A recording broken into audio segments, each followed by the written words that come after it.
Así bien, hermanos y hermanas, reciban nuestro saludo desde la parroquia Santa María de Guadalupe en Soyapango. Estamos dedicando este espacio de oración, de alabanza y de reflexión en honor a nuestra Madre María, la Madre de Jesús, y quisiera que fuera también un espacio de agradecimiento por cómo nos ha acompañado en este tiempo de pandemia y cuarentena desde nuestras casas.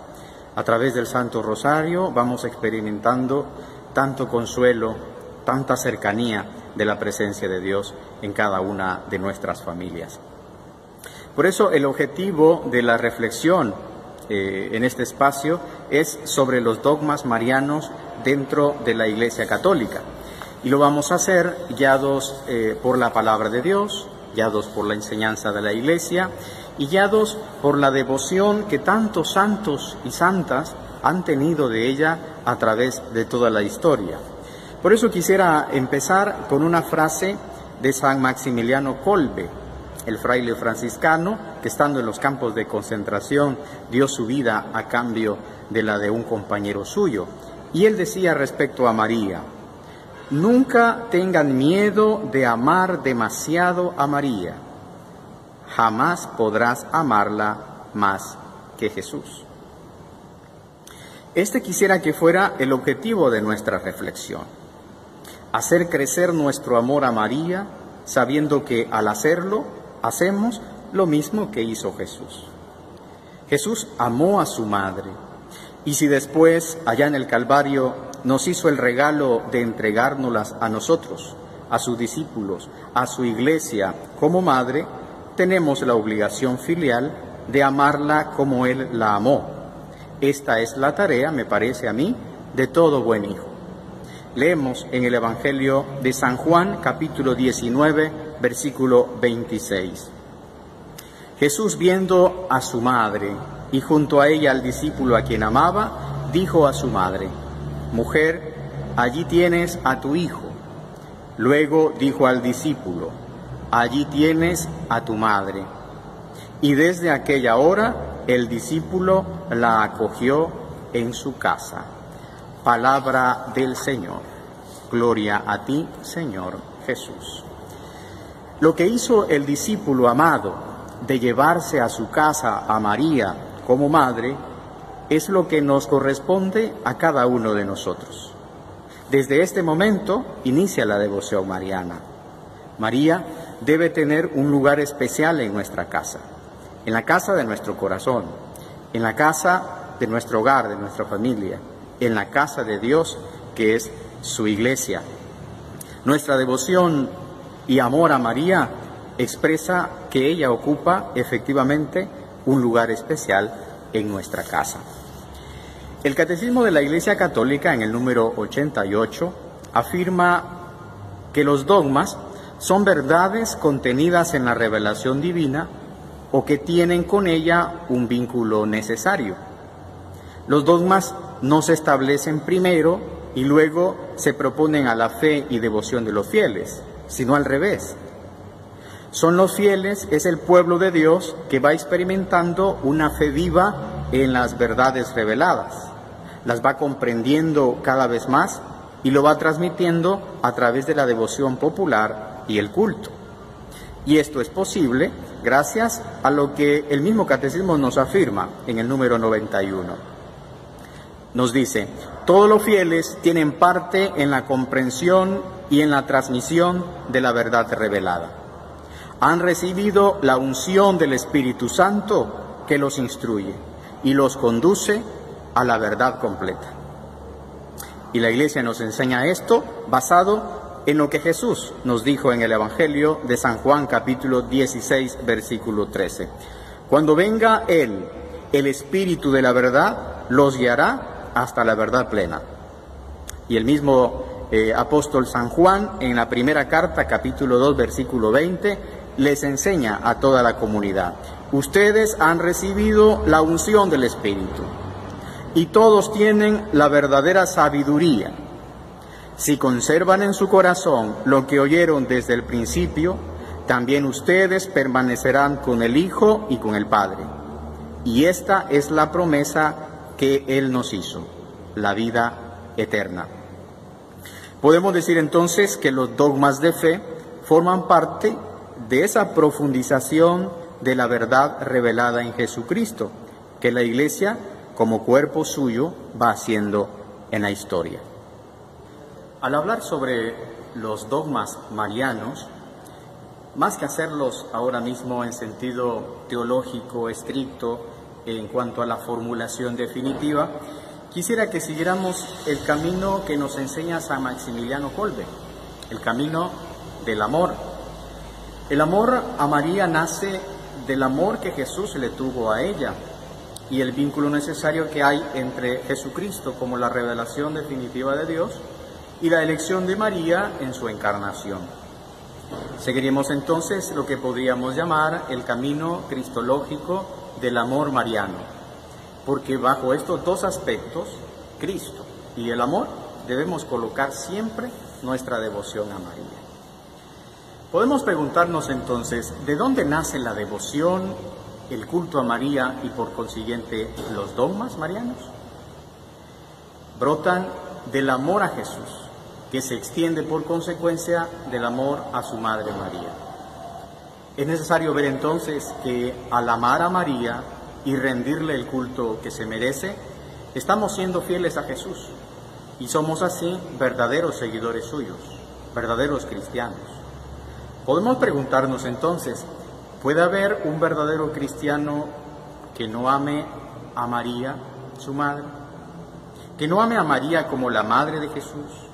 ¿Que no ame a María como su madre espiritual, ya que Jesús la ha entregado a su discípulo amado, a Juan, y en él a nosotros sus discípulos y toda su iglesia?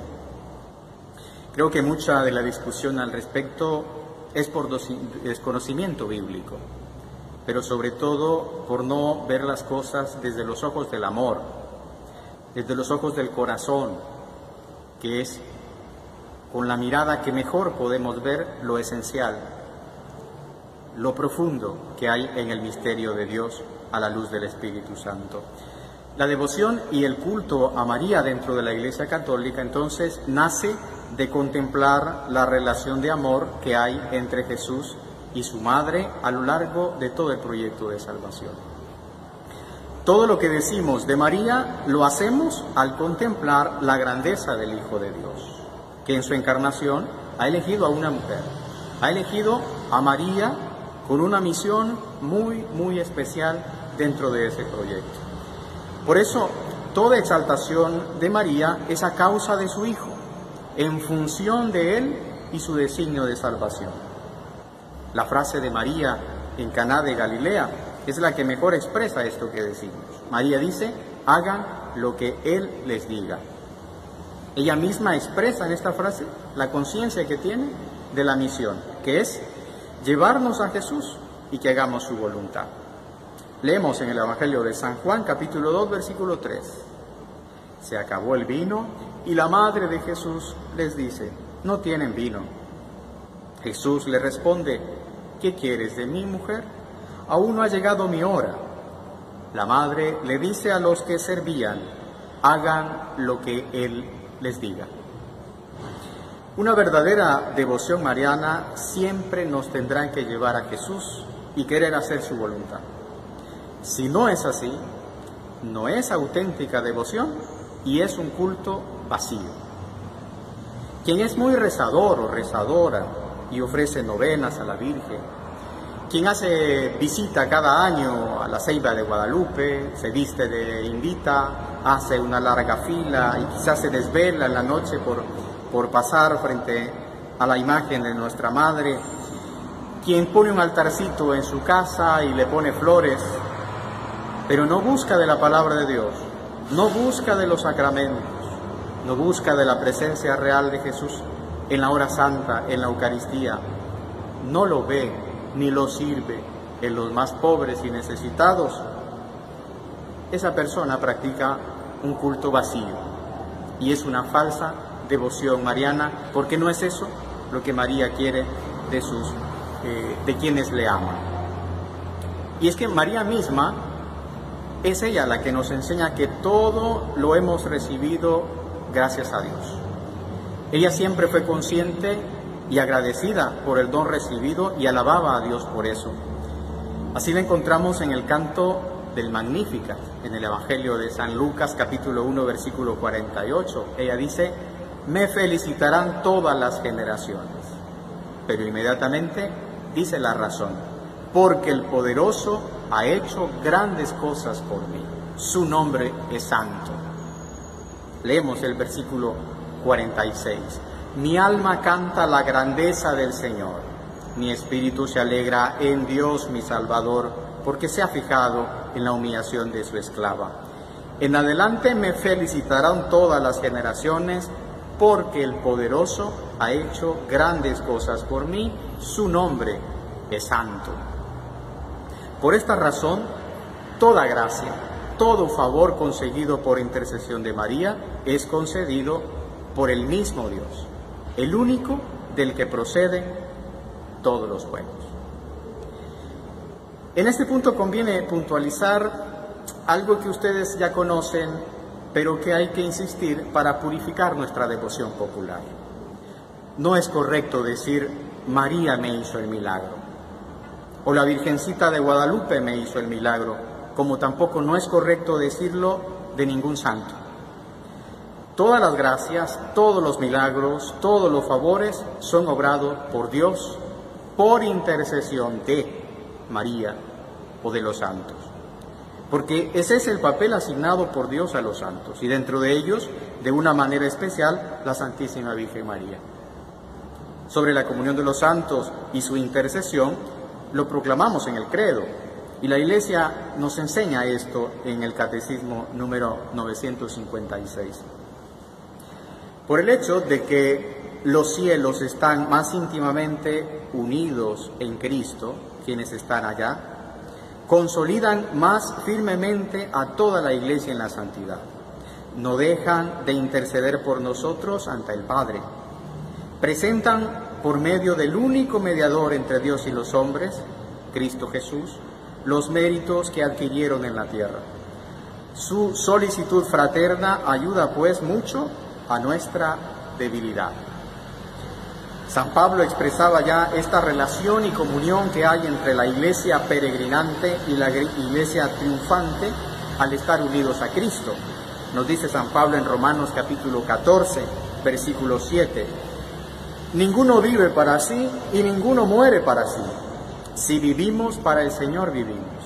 Si morimos, para el Señor morimos. En vida y en muerte somos del Señor. Para eso murió Cristo y resucitó, para ser Señor de vivos y muertos. Los santos son estos que ya han sido glorificados y viven con Dios. Y ese es el destino de todos nosotros.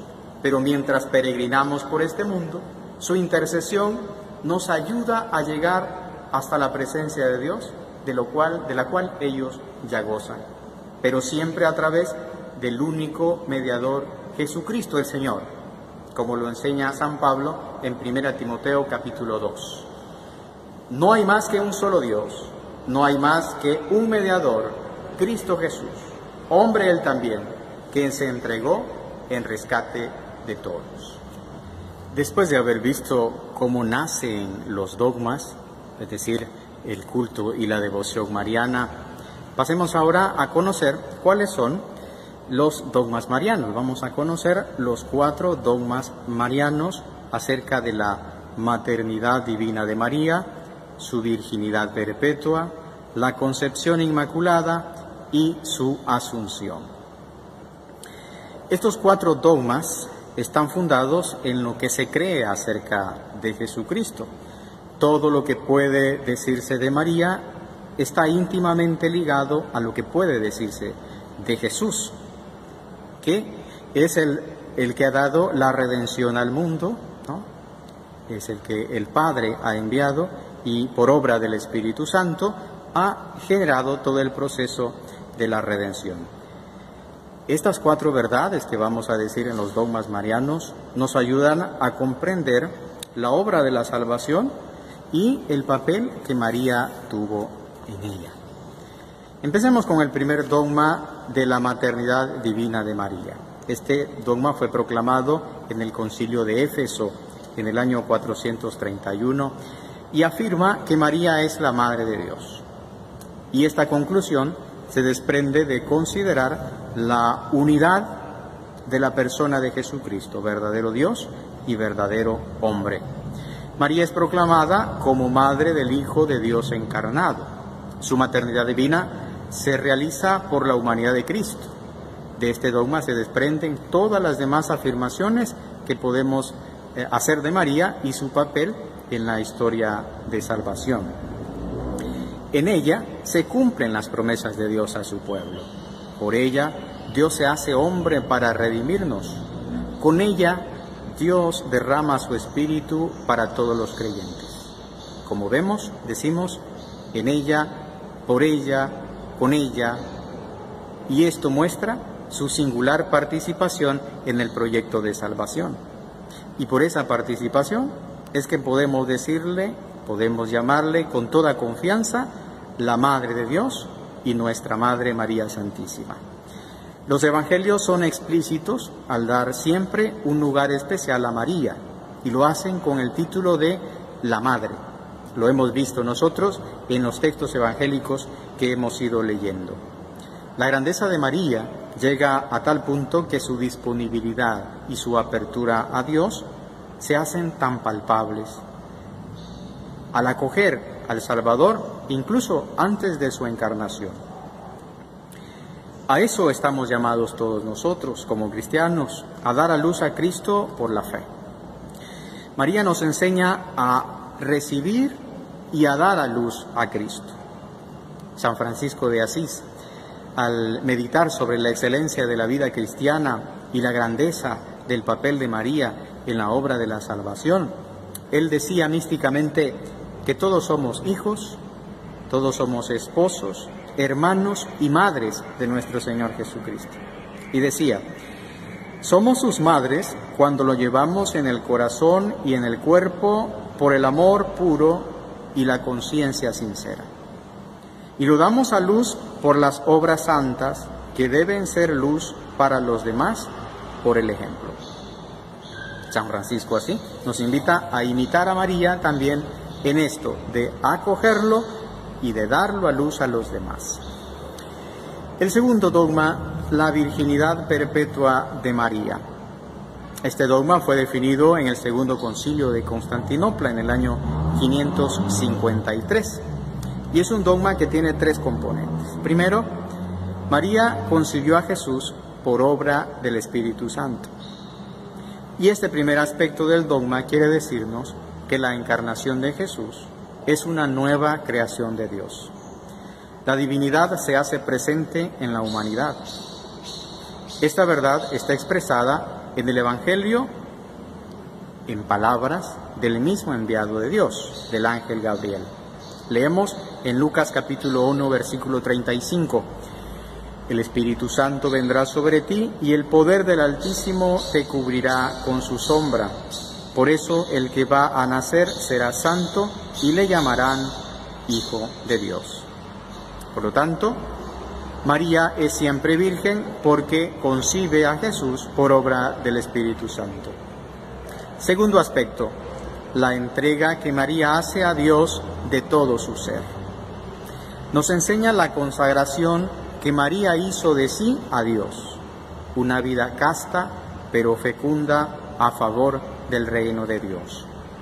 Sobre este aspecto comentan los teólogos que se cree que María había hecho ya un voto de castidad y de consagración a Dios junto con José.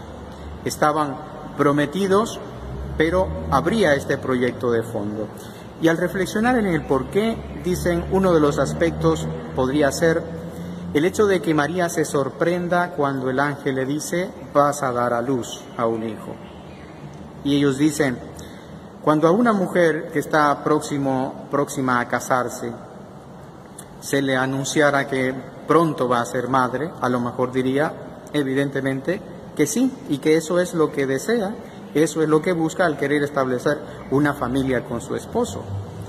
Pero al sorprenderse María, quizás sea porque ya tenía ese proyecto de consagración a Dios y ahora se pregunta cómo es que Dios me pide ser madre si yo le he ofrecido el ser casta. Y el ángel le explica la manera cómo sería su maternidad por obra del Espíritu Santo, ¿no? Este segundo aspecto. Dicen los teólogos también, cuando contemplamos a Jesús entregando a María al cuidado del discípulo amado, de Juan, allá en el Calvario, a lo mejor significará, estará de fondo, que María quedaría sola tras la muerte de su hijo, porque no tendría más hijos. Y esto relacionándolo con el texto aquel, donde se habla de los hermanos de Jesús. Pero pongamos atención que los evangelios mencionan los hermanos de Jesús y no mencionan nunca los hijos de María. Y siempre hemos interpretado esta frase de los hermanos de Jesús como usar ese concepto hermano en un sentido general, como los parientes de Jesús, que se usaba mucho en la cultura judía. Nosotros mismos en nuestra cultura usamos la palabra hermano para referirnos a otras relaciones que no son sanguíneas.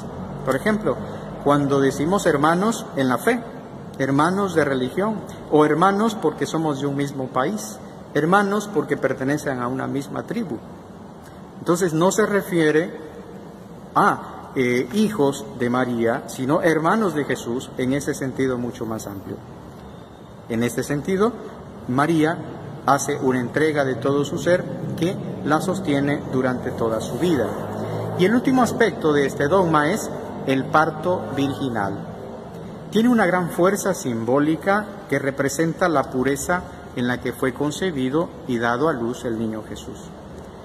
Así como el arca de la alianza que contenía lo más sagrado para los israelitas, María es la nueva arca que contiene al Verbo encarnado.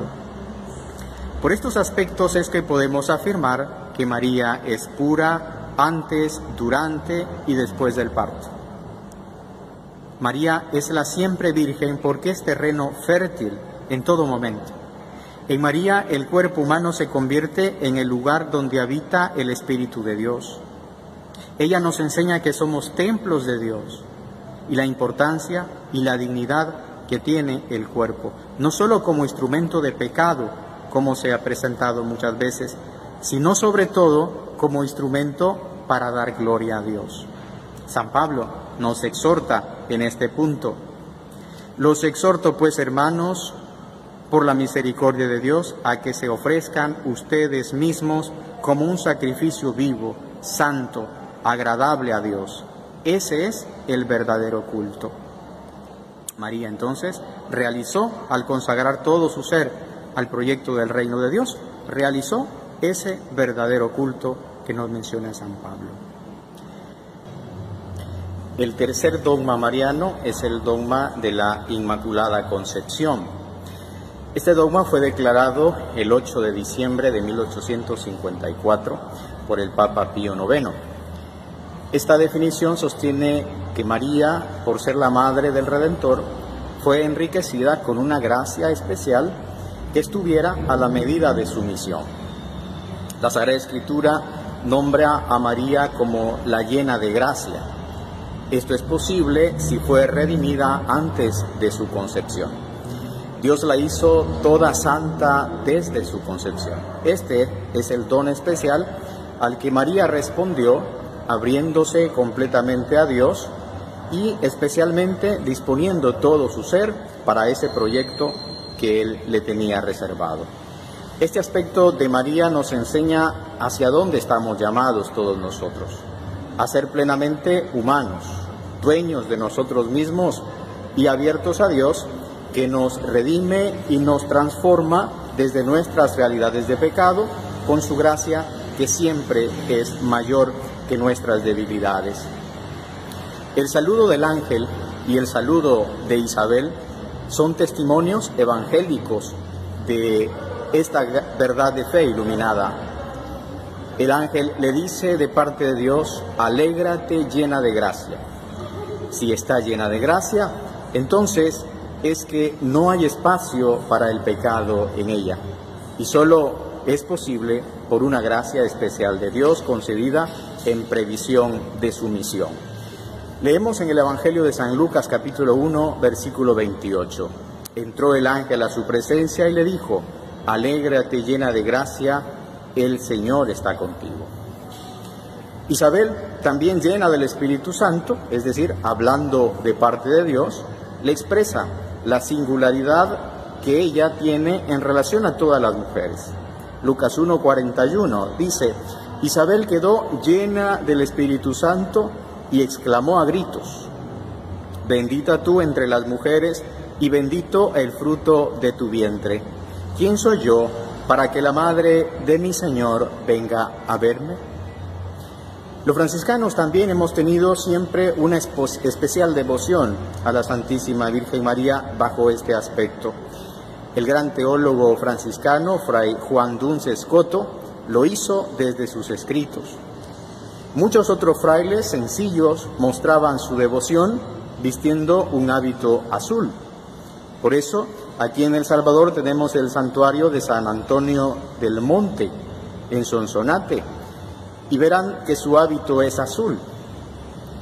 Y es que los misioneros en El Salvador pusieron esa devoción. Lo mismo en Nicaragua, hasta el día de hoy, se mantiene una gran fiesta en honor a la Inmaculada Concepción. También ella es la patrona de la Orden de Frailes Franciscanos en el mundo. El cuarto de los dogmas marianos es la asunción de María a los cielos en cuerpo y alma. Este es el último dogma definido por el Papa Pío XII en 1950. Presenta la glorificación de María en cuerpo y alma, por lo que podemos decir que ya participa de la gloria de Dios de forma definitiva. Este dogma quiere indicar la primacía de la salvación de Dios que quiere otorgar a toda la humanidad. Es decir, María es la primera glorificada, pero en un camino en el que Dios quiere que estemos todos. Dios quiere librar de la muerte y de la condenación eterna a todos los que creen en Él. Y Dios le ha otorgado una bendición especial a toda su persona, participando ya del banquete del reino y del banquete de la vida.